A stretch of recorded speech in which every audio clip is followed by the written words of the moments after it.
Bienvenidos, bienvenidas a La Muga. Esto es solo un aperitivo de todo lo que tenemos que ofrecerles para hoy, así que acompáñennos durante la próxima hora y media, porque además vamos a empezar hablando de algo muy importante en los tiempos que corren. Vamos a empezar hablando de convivencia, entre otras cosas, y lo vamos a hacer con la consejera de Relaciones Ciudadanas, Ana Oye. Muy buenas tardes. Buenas tardes, arratsaldeon. Si algo nos ha demostrado esta pandemia, consejera, es que sin duda sumar esfuerzos es más importante que nunca, ¿no? El estar un poco todos y todas a una. No sé si esto hemos sabido hacerlo los navarros y las navarras durante estos meses. Bueno, yo creo que sí, que ha habido ejemplos muy interesantes e importantes de una sociedad fuerte, resiliente y sobre todo una sociedad comprometida con la convivencia y por la solidaridad. Estoy pensando todos esos grupos de voluntarios, de ciudadanas y ciudadanos navarros que se reunieron en torno a trabajos voluntarios para ayudar a los más vulnerables, a los ancianos, a los discapacitados. Yo creo que sí que esta sociedad ha demostrado ser una sociedad fuerte y resiliente. Sin duda esa es la parte más positiva, ¿no?, de todo lo que nos ha dejado esta mala racha por la que estamos pasando, pero aparte de la solidaridad, también han surgido movimientos de racismo, xenofobia, porofobia. ¿Cómo un poco tratar este tipo de conductas en la sociedad? ¿Qué se puede hacer? Sí, bueno, yo creo que en una situación de crisis como es la que estamos viviendo, hemos vivido principalmente, pero seguimos viviendo en esa triple crisis sanitaria, económica y sobre todo social, pues efectivamente sale lo mejor de esa sociedad, es lo que decía antes, pero también salen efectivamente los déficits o las puntas que hay que trabajar en esa sociedad. Esos episodios, como dices, de racismo, de xenofobia, de discriminación, incluso al personal sanitario. Hemos conocido casos, ¿no?, en que al propio personal sanitario se le quería un poco marginar por pensar que estaban infectados, ¿no? Bueno, pues yo creo que eso lo que reafirma es que desde las instituciones tenemos que trabajar la convivencia y la tenemos que trabajar con seriedad, metodológicamente y con impulso, como digo, democrático. En ese sentido, desde luego, desde el Gobierno de Navarra ya teníamos previsto en esta legislatura trabajar en un plan estratégico de convivencia, pero esta crisis lo que nos ha reforzado, nos ha reafirmado en la necesidad de ese plan y ese plan que se ha compartido desde luego con la sociedad navarra. Sin duda es un gran reto al que se enfrenta su departamento con este plan estratégico de convivencia, ¿no?, el primero del Gobierno de Navarra. ¿Cómo se está trabajando en ello? ¿Cómo se va a elaborar este plan? Sí, bueno, pues estos meses hemos aprovechado precisamente para trabajar en lo que era la fase de diagnóstico, en ese primer libro abierto sobre la convivencia, que se ha trabajado a través de aportaciones en el Gobierno abierto, aportaciones de ciudadanos, bueno, de la propia sociedad, pero también con voces autorizadas. Casi 100 personas han querido participar y han querido aportar sus puntos de vista sobre la convivencia. Y en ese sentido es curioso, pero a la vez, bueno, afortunado el descubrir que la gran parte de ellas han detectado muy bien y han coincidido en cuáles son los retos de esta sociedad. ¿Qué es lo que marcará luego un poco ese plan de convivencia? ¿Cómo se plasmará en el día a día o en la realidad social de Navarra? Bueno, pues como digo, ya tenemos una especie de diagnóstico de ese primer libro abierto de aportaciones de por dónde tiene que ir el plan.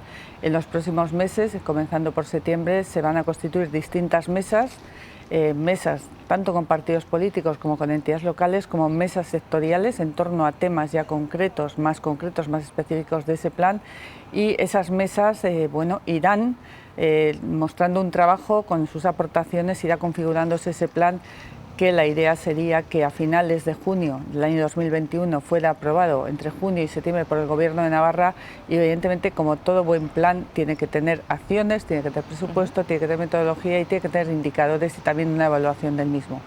Y en esas acciones será donde se vaya bueno, destacando, donde se vaya reafirmando ese plan. Es un plan de gobierno liderado por la Dirección General de Paz, Convivencia y Derechos Humanos, pero de gobierno, porque la convivencia es algo transversal, es algo que tiene que impregnar la labor de todo el gobierno. Tiene que estar en el Departamento de Educación, tiene que haber convivencia en políticas sociales, en juventud, en políticas migratorias, en cultura, en deporte. Es decir, la convivencia debe ser un valor del gobierno y un valor de la sociedad, y por tanto ese plan tendrá que tener acciones en todos esos ámbitos y en cualquier otro ámbito. ¿Cómo hacer para no criminalizar, por ejemplo, colectivos concretos, como se ha dado o se está dando el caso de la juventud, ¿no?, que está puesta un poco en el punto de mira, pero eso también es muy delicado, ¿no? Hay que evitar ese tipo de actitudes de criminalización conjunta de un colectivo. Bueno, yo creo que desde el Gobierno, desde luego, no se ha criminalizado ni se ha tenido ni siquiera la sociedad. Quizás estamos poniendo el punto de mira. Pero en la propia jóvenes. consejera de Salud lo destaca muy bien. La juventud ha dado muestras de gran responsabilidad durante el confinamiento. Yo creo que el confinamiento ha sido muy duro para todos, pero el confinamiento, a mi parecer, también ha sido especialmente duro tanto para las personas mayores, que de repente, ¿no?, han sido aisladas, confinadas, ¿no?, para, bueno, proteger su salud, pero la salud además también está la salud mental o la salud social que tenemos que tener todos, pero también para los jóvenes, para los niños y jóvenes el confinamiento ha sido muy duro y han demostrado una gran responsabilidad. Es cierto que en este desconfinamiento, pues quizás esas ganas de volver a vivir en la normalidad, pues ha producido que en algunos casos se hayan producido situaciones desde luego no aconsejables, ¿no? Pero no se trata de criminalizar a ningún sector. Desde luego aquí tenemos que salir fuertes y unidos. En la desunión de la sociedad, en la criminalización de sectores, es por donde no vamos a salir nunca. Un confinamiento en el que su departamento además también ha ayudado a varias personas navarras que se encontraban fuera de nuestro país, que ha facilitado esa labor para que pudieran volver hasta aquí en un momento tan complicado. ¿Cómo ha sido ese trabajo? ¿Qué complicaciones os habéis encontrado? Bueno, pues lo primero que nos demostró, yo creo que la crisis, nos ha demostrado la crisis del COVID, es que como sociedad somos muy vulnerables. Creíamos que éramos, bueno, que el mundo era nuestro, de todos, que viajar, bueno, al final era fácil, ¿no? Y lo que nos ha demostrado es que cuando llega una crisis como esta, regresar a tu hogar puede convertirse en una aventura casi imposible. Y hemos tenido casos realmente, bueno, dramáticos, pues por tratarse además de personas que incluso pues podían estar enfermas o porque la situación se estaba alargando tanto que empezaba a ser insostenible. Y luego hemos tenido países en que el confinamiento fue de un día para otro, sin grandes posibilidades de a esas personas hacer que retornasen. En ese sentido, la Dirección General de Acción Exterior, el trabajo que ha hecho el grupo, especialmente vinculado a la estrategia NEXT, que es la estrategia de la relación con la ciudadanía navarra en el exterior, pues ha sido importante, muy importante, tanto en lo que ha sido la información y la relación con el Ministerio de Asuntos Exteriores y con el ámbito consular de todo el mundo, como también ya para incluso ayudar en momentos en que ya ni siquiera esas instituciones podían ayudar, bueno, pues a través de contactos, a través de nuestras propias casas navarras, de las Euskal Etxeak o de otro tipo de organizaciones como la Fundación Más 34, nos han ayudado a momentos ya muy concretos pero muy dramáticos a ayudar a esas personas a retornar a Navarra, que como digo, en algunos casos ha sido francamente muy difícil. Fundamental también la labor de la Dirección General de Exterior, ahora en un momento en el que es importante también mirar a Europa e intentar captar, sobre todo, cuantos más fondos mejor, porque estamos en un momento económico delicado, así que la labor con Europa tiene que ser estrecha. Sí, es una política que siempre hemos pensado, digo desde la anterior legislatura, que era importante, que Navarra con voz propia tuviese un espacio en el escenario europeo y que ahora desde luego se está demostrando que va a ser vital y estratégica, como tú bien dices, en la captación de fondos. En ese sentido, como digo, ya desde la pasada legislatura se estaba trabajando en ello y esto también nos permite en este momento estar en buena posición, es decir, no empezamos a trabajar desde el minuto, desde el kilómetro cero, estamos trabajando ya desde hace mucho tiempo.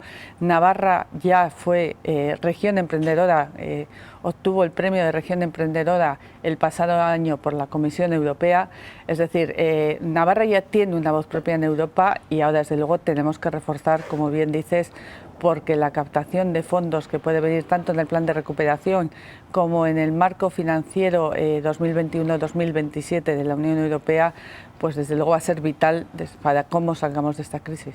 Vital que miremos hacia el futuro, vital e inevitable el presente y el futuro, pero sin olvidar nuestra memoria, ¿no? También una labor muy importante en la que dedica mucho esfuerzo su departamento con programas como el que se lleva a cabo en los diferentes colegios.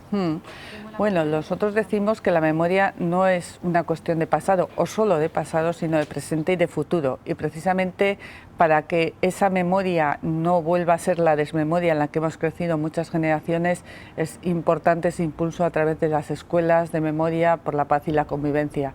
Es un programa en el que ya han participado centenares de estudiantes navarros y navarras, muchos profesores, profesoras que se han implicado como digo, en transmitir una memoria y en hacer que la sociedad seamos menos amnésica de lo que hemos sido las generaciones anteriores. ¿Cómo responde el alumnado a este tipo de programas? Pues espectacularmente, la verdad es de lo más, probablemente más entrañable de las políticas que el departamento que yo dirijo impulsamos, ¿no?